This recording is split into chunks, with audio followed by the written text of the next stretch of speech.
நன்றி. இன்றைய இந்த விவாதத்திலே கலந்து கொண்டு உரையாற்றுவதற்கு சந்தர்ப்பம் தந்ததற்கு நன்றியை கூறிக்கொண்டு, இலங்கையில் அவசரகால நிலைமை நிலவுவதால் பொதுமக்கள் பாதுகாப்பு மற்றும் நாட்டின் அமைதியை பேணுவதற்காகவும் பொதுமக்களுக்கான அத்தியாவசிய சேவைகளை வழங்குவதற்காகவும் பொதுமக்கள் பாதுகாப்பு கட்டளை சட்டத்தின் 2ஆம் பிரிவின் கீழும் அத்தியாவசிய சேவைகள் சட்டத்தின் இரண்டாம் பிரிவின் கீழும் தீர்மானத்தை பாராளுமன்றத்தில் நிறைவேற்றுகின்றதற்காக இந்த விவாதம் இன்று இங்கு கொண்டு வரப்பட்டிருக்கிறது.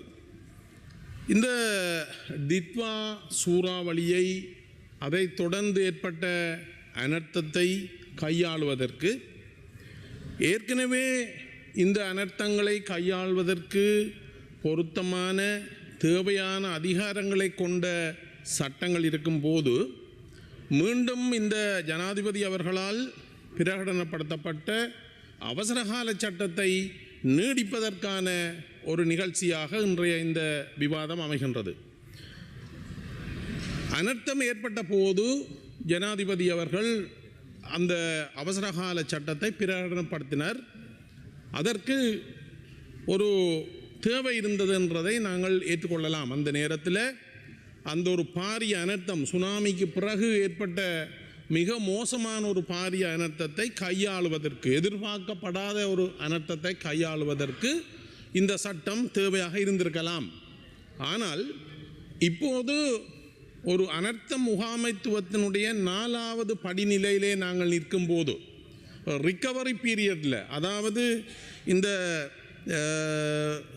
மீள்கட்டுமானம் செய்கின்ற இந்த காலகட்டத்திலே, அனர்த்தத்தால் பாதிக்கப்பட்டவர்களுக்கான மீள்கட்டுமானங்களை செய்கின்ற இந்த காலகட்டத்திலே இவ்வாறான ஒரு அத்தியாவசிய சேவைகளை பூர்த்தி செய்ய வேண்டும் என்ற காரணத்தினாலே, அல்லது அந்த மக்களுடைய பிரச்சனைகளை தீர்க்க வேண்டும் என்ற ஒரு காரணத்தை சொல்லிக்கொண்டு இந்த அவசரகால சட்டத்தை நீடிக்க வேணுமா என்ற ஒரு கேள்வி, சந்தேகம் எங்களுக்கு எழுகின்றது. இன்றைய இந்த நீடிக்கப்பட இருக்கின்ற இந்த அவசரகால சட்டம் எங்களுடைய நாட்டிலே உங்களுக்கு தெரியும், கடந்த காலங்களிலே இப்போது எதிர்க்கட்சியிலே இருக்கின்ற அவர்களுடைய அரசாங்க காலத்திலே மிக மோசமாக எங்களுடைய மக்களை அடக்கி ஒடுக்குவதற்காக பயன்படுத்தப்பட்ட ஒரு சட்டம். இப்போது சொல்லப்படுகின்ற இந்த அவசரகால சட்டத்தினுடைய பகுதி 2, அந்த பகுதி 2ஐ பார்க்கும்போது PTA, prevention of terrorism act கூட, பயங்கரவாத தடை சட்டம் கூட இந்த சட்டத்திலே உள்ளடக்கப்பட்டிருக்கிறது.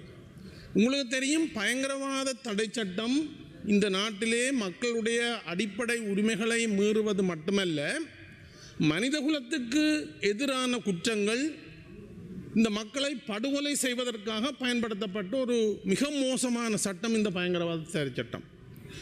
ஆகவே இந்த பயங்கரவாத தடை சட்டத்தை உள்ளடக்கி இருக்கிற இந்த அவசரகால சட்டத்தை இந்த அரசாங்கமும் ஏதோ ஒரு தேவைக்காக பயன்படுத்த நினைக்கின்றதா என்ற சந்தேகம் எங்களுக்கு வருவதிலே நீங்கள் அதை ஏற்றுக்கொள்ள வேண்டிய சூழல் உங்களுக்கு இருக்கிறது. ஏனென்றால் நாங்கள் பாதிக்கப்பட்ட தரப்பு என்ற வகையிலே நாங்கள் இந்த அவசரகால சட்டத்தை எதிர்க்கிறோம். இந்த அரசாங்கம் ஆட்சிக்கு வரும்போது கூட இந்த அரசாங்கத்தினுடைய தேர்தல் அறிக்கையிலே அவசரகால சட்டம், பயங்கரவாத தடை சட்டம், இந்த நாட்டு மக்களுக்கு விரோதமான சட்டத்தை நாங்கள் அகற்றுவோம் என்று சொல்லிக்கொண்டு தான் நீங்கள் வந்தீர்கள்.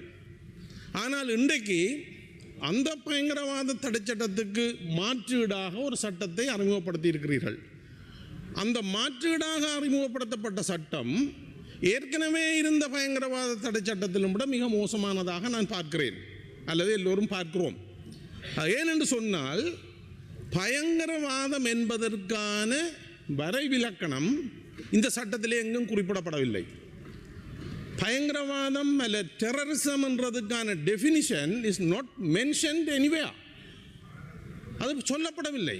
ஆனபடியினால நீங்கள் இந்த ஆட்சியை நடத்துவதற்கு உங்களுக்கு தேவையான சந்தர்ப்பங்களிலே எதையும் பயங்கரவாதமாக சொல்லலாம்.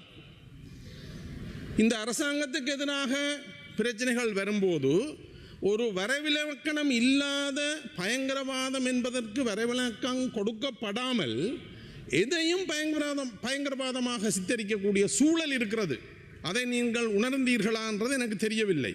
ஆகவே இந்த பயங்கரவாத தடை சட்டம் என்பது மக்களுடைய அடிப்படை உரிமைகளை மீறுகின்ற ஒரு சட்டமாக இதுவரை இருந்திருக்கிறது. அதுக்கு மாற்றீடாக கொண்டு வரப்பட இருக்கின்ற சட்டம் கூட அப்படியான ஒரு சட்டமாக ஏற்கனவே இருக்கிற பயங்கரவாத தடை சட்டத்தில் கூட மோசமான ஒரு சட்டமாக இருக்கிறது. அவ்வாறான சூழ்நிலையில் தான், அந்த பின்புலத்தில் தான் இந்த அவசரகால சட்டத்தை இந்த அனர்த்தம் நிகழ்ந்து 2 மாதங்களுக்கு பிறகும் நீடிக்க வேணுமான்ற கேள்வியை நான் இங்கு கேட்க விரும்புகிறேன். அது மாத்திரமல்ல, இப்போது இங்கு பேசியவர்கள் சில மதகுருக்களை இந்த நாட்களிலே, குறிப்பாக திருவோணமலையிலே சில மதகுருக்களை சிறையில் அடைத்தது தொடர்பாக பேசினார்கள். சட்டத்தின் முன் அனைவரும் இந்த நாட்டிலே சமம். எங்களுடைய அரசியலமைப்பை மீறுகின்ற அல்லது இந்த நாட்டினுடைய சட்டத்தை மீறுகின்ற எவராக இருந்தாலும் அவர்கள் சட்ட நடவடிக்கைக்கு உட்பட்டவர்கள். அவர்கள் மதகுருக்களாக இருக்கலாம், அமைச்சர்களாக இருக்கலாம், தனவந்தர்களாக இருக்கலாம். அவர்கள் எவராக இருந்தாலும் சட்டத்தின் முன் அனைவரும் சமம். அந்த வகையிலே நான் உங்களுக்கு பாராட்டை தெரிவித்துக் கொள்கிறேன். சட்டத்தை மீறியவர்களிடம் அவர் எவராக இருந்தாலும் நடவடிக்கை எடுங்கள், நாங்கள் அதுக்கு உறுதுணையாக இருப்போம். இந்த பயங்கரவாத தடை சட்டம் இந்த நாட்டில் இருந்தபோது பலருக்கு தெரியும், எங்களுடைய பகுதியைச் சேர்ந்த இந்து மத குருக்கள் சந்தேகத்தின் பேரில் பயங்கரவாத தடை சட்டத்தை பயன்படுத்தி கைது செய்யப்பட்டு பல சதாப்தங்களாக இந்த சிறைகளில் அடைக்கப்பட்டு, எந்த விசாரணையும் இல்லாமல் பயங்கரவாத தடை சட்டத்தில் அடைக்கப்பட்டு சிறையிலே இறந்த சம்பவங்கள் பதிவாகி இருக்கிறது. அவர்களும் ஒரு குறிப்பிட்ட மதத்தினுடைய மத தலைவர்கள். அந்த வகையில் நாங்கள் பேசுகின்ற மொழி அல்லது பின்பற்றுகின்ற மதத்தை அடிப்படையாக வைத்து சட்டத்தை பாவிக்க முடியாது. அந்த வகையிலே சட்டத்தை மீறுபவர்கள் யாராக இருந்தாலும் சட்டத்தை பயன்படுத்த வேண்டும். ஆனால் அந்த சட்டம் என்பது சர்வதேச நியமங்களுக்கு உட்பட்டதாக, மக்களினுடைய அடிப்படை உரிமைகளை மீறாத வகையிலே அந்த சட்டங்கள் உருவாக்கப்பட வேண்டும். 2004ஆம் ஆண்டு சுனாமி கட்டமைப்பு, சுனாமி வந்தது. அந்த சுனாமியில் சிக்குண்ட மக்களை, அவர்களுக்கு நிவாரணங்களை வழங்குவதற்காக, மீள்கட்டுமானத்தை செய்வதற்காக சுனாமி கட்டமைப்பு ஒன்றை கொண்டு வந்த போது, பீட்டோம்ஸ் என்ற ஒரு கட்டமைப்பு, சுனாமி கட்டமைப்பு ஒன்றை கொண்டு வந்த போது, இப்போது ஆட்சியில் இருக்கின்ற நீங்கள் அதை எதிர்த்து அந்த பீட்டோம்ஸை இல்லாமல் பண்ணினீர்கள். இதில் இருக்கிற பாராளுமன்ற உறுப்பினர்கள் எத்தனை பேருக்கு தெரியுமோ தெரியவில்லை. இந்த மிகவும் மோசமான சுனாமியால் பாதிக்கப்பட்ட மக்களுக்கான கட்டமைப்பாக கொண்டு வந்த அந்த பீட்டோம்ஸை இதில் இருக்கிறவர்கள் எதிர்த்தார்கள். இந்த இப்போ இருக்கிற அரசாங்கம் எதிர்த்து அதை இல்லாமல் பண்ணினார்கள். ஆனால் நாங்கள் இந்த பாதிக்கப்பட்ட மக்களுக்கு நிவாரணம் கொடுப்பதை நிறுத்துமாறு நாங்கள் சட்ட நடவடிக்கைக்கு போகவில்லை. ஆனால் இந்த மோசமான அவசரகால சட்டத்தை நீங்கள் கொண்டு வருவதிலே எங்களுக்கு, அல்லது நீடிப்பதிலே எங்களுக்கு சந்தேகம் இருக்கின்றது.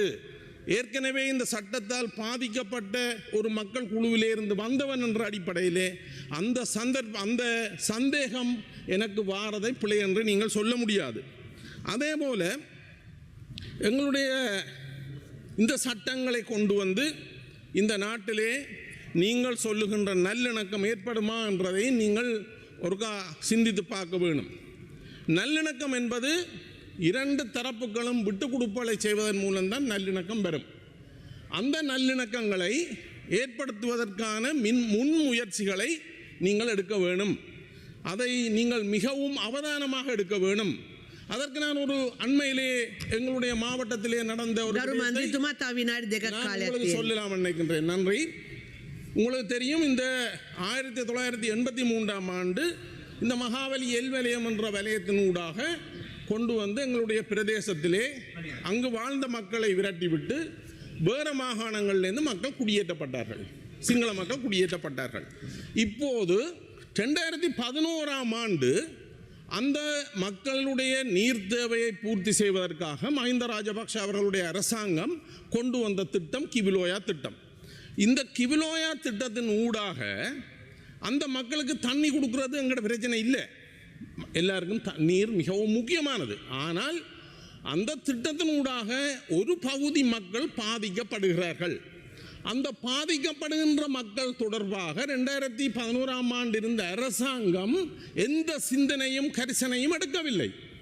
அதே சட்டத்தை, அதே திட்டத்தை இப்போது நீங்கள் நடைமுறைப்படுத்துவதனூடாக, அதை ஆராயாமல் நடைமுறைப்படுத்த முயற்சி எடுப்பதனூடாக நீங்களும் அந்த பாதிக்கப்படுகின்ற மக்களை ஒரு சதத்துக்கேனும் அவர்களுடைய நலம் சொந்தமாக சிந்திக்கவில்லை என்ற ஒரு காரணத்தால் தான் கடந்த வாரம் நாங்கள் வவுனியாவிலே ஒரு எதிர்பார்ப்பாட்டத்தை நாங்கள் ஒழுங்கு செய்தோம்.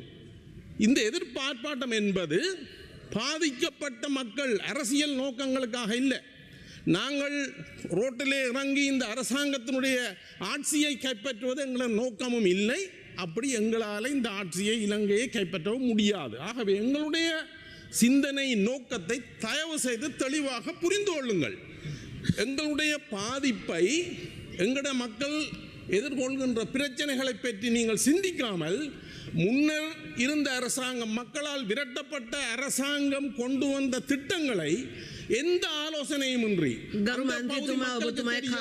தயவு செய்து நடைமுறைப்படுத்துவதை உடனடியாக நிறுத்துங்கள் என்று இந்த சந்தர்ப்பத்திலே கேட்டுக்கொண்டு, என்ன ஒரு விடயத்தை மாத்திரம் எனக்கு ஒரு நிமிடம் தாருங்கள். இந்த எங்களுடைய பிரதேசத்திலே இப்போது நான் அடுத்த பேச்சாளருடைய 2 நிமிடங்களை நான் எடுத்துக்கொள்கிறேன். அதை நீங்கள் நோட் பண்ணிக்கொள்ளுங்கள்.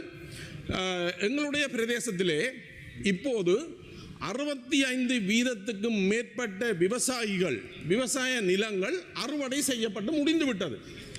65% விவசாய நிலங்களிலே அறுவடை முடிந்துவிட்டது. ஆனால் இந்த அரசாங்கத்தினுடைய நெல் சந்தைப்படுத்தும் சபை விலை நிர்ணயத்தை செய்து இன்று வரை எங்களுடைய மாவட்டத்திலே அவர்கள் அந்த நிர்ணயித்த விலைக்கு நெல்லை கொள்வனவு செய்யவில்லை. அரசினுடைய ஆக குறைந்த கொள்வனவு விலை 120 ரூபா. ஆனால் எங்களுடைய மாவட்டத்திலே 80 ரூபாய்க்கு கொள்வனவு செய்கிறார்கள். இது ஒரு பாரிய அநியாயம். ஒரு ஏக்கருக்கு ஒரு விவசாயி கிட்டத்தட்ட 30,000 ரூபாவை இந்த கொள்வனவினூடாக இழக்கிறார்கள். இந்த அனர்த்தத்தாலே அவர்கள் ஏற்கனவே பாதிக்கப்பட்டிருக்கிறார்கள். இன்று நான் நெல் சந்தைப்படுத்தும் சபை தலைவரோடு பேசிய போது சொன்னார், அடுத்த திங்கட்கிழமையிலிருந்து கொள்வனவு செய்ய இருப்பதாக சொன்னார். 75% விவசாய நடவடிக்கைகள் நிறைவுற்ற பிறகு அங்கே யார்கிட்ட கொள்வனவு செய்ய போறீங்கள்? இதுதான் போன வருடம் நடந்தது. ஆகவே தயவு செய்து இந்த நெல் கொள்வனவை இப்போதாவது மிகுதியாக இருக்கின்ற 30% விவசாயிகளாவது பயனடையக்கூடிய வகையிலே நீங்கள் இந்த நெல் கொள்வனவை செய்ய வேண்டும். அடுத்த வருடத்திலாவது எங்களுடைய பிரதேசத்திலே அறுவடை நடைபெறுகின்ற போது அந்த நெல்லை கொள்வனவு செய்வதற்கான ஏற்பாடுகளை செய்ய வேண்டும் என்று கேட்டுக்கொண்டு சந்தர்ப்பத்துக்கு நன்றி கூறுகிறேன். மேலதிக செய்திகளுக்காக எமது யூடியூப் தளத்தை சப்ஸ்கிரைப் செய்யுங்கள்.